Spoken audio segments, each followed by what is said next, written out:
Hello, this is Deepri of Wealth Without Borders. Today I'm talking about Coca-Cola distributorship and how we can key into this multi-million naira industry. Coca-Cola is one global brand that everybody knows, and they're known for their flagship product, Coca-Cola, quench your thirst with a Coke.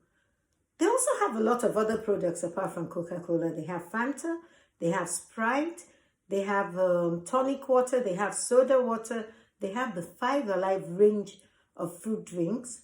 They have Eva. Eva is their range of bottled water. Coca-Cola is a Fortune 500 company in America. It's one of the biggest global conglomerates with a presence in every continent, in practically every country. You see Coca-Cola everywhere, but the chain that the Coca-Cola follows to get to you is what you key into.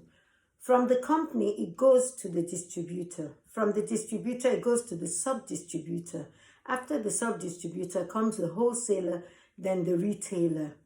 Each step, as I mentioned, distributor, smaller, next rung below, sub-distributor, the next rung below, the wholesaler, then at the bottom of the heap is the retailer.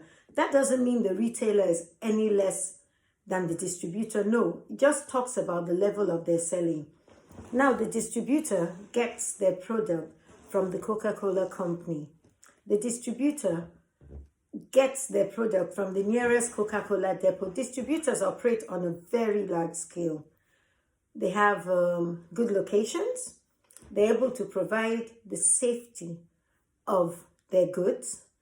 Most times they have trucks for distribution because people don't always come to buy. You got to move. A lot of people they don't have transportation. You provide complimentary transportation and get their drinks across to them. To become a distributor, the first thing, the most important thing is funding. Offhand, you need at least 3 million naira to get into Coca-Cola distributorship.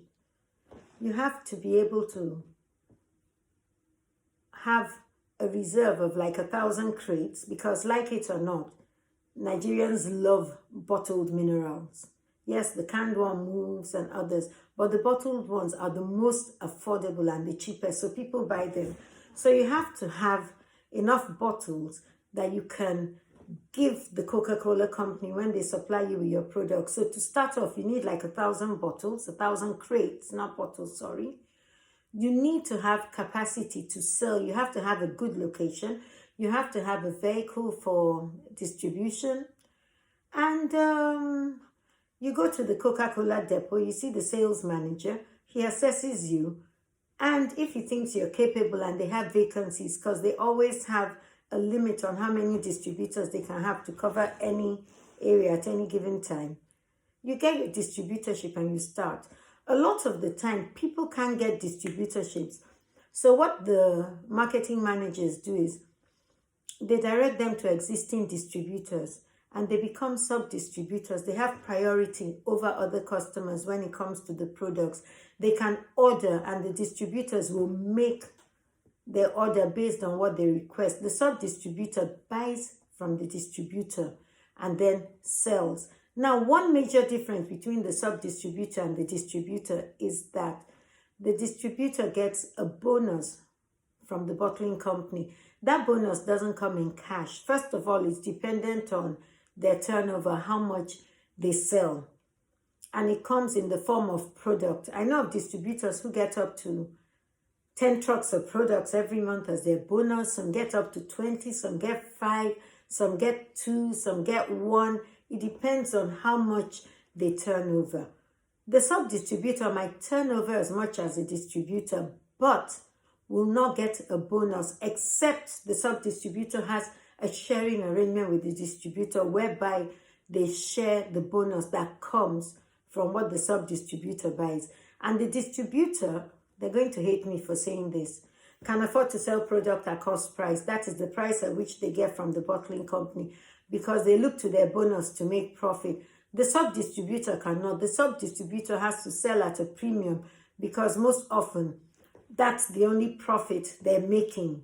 Don't get me wrong, sub-distributors make a lot of money. And when a distributorship becomes available, it will probably be allocated to one of the sub-distributors that the bottling company is aware of. Next on the line is the wholesaler. The distributor might not want to sell below a particular quantity. The sub-distributor will. So wholesalers buy from sub-distributors and resell in crates.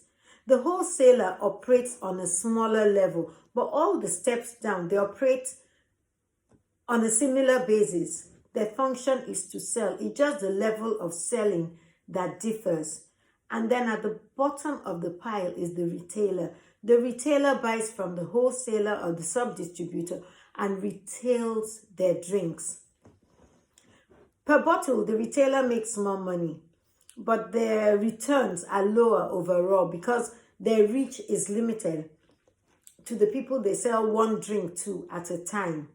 But retailing Coca-Cola is a good way of breaking into the business because you now understand the profit and loss aspect. You start getting to know people, you cut your teeth on marketing, and then when you're confident enough, you go into wholesaling. You can start with one crate as a retailer and sell, build up your capital, and become a wholesaler. You continue building up your capital, you become a sub-distributor until you have enough money to become a distributor. Every day people are making money from Coca-Cola. They're feeding their families, they're training their children, they are sustaining their lives. It's a very good business to key into. Nothing good brings in very high returns. It's slow and steady. It's consistent. The demand is always there. Festive periods, if you're on top of social engagements and you monitor weddings, baptisms, burials, graduations, swearing-ins, and all that, you monitor. But I'll give you one hint. Do not sell on credit. You do not buy on credit. Even if you buy on credit, you safeguard your capital. I tell everybody doing business, do not ever sell anything on credit. As much as you possibly can, let your business be cash and carry. Credit rarely ends well. Have a lovely day.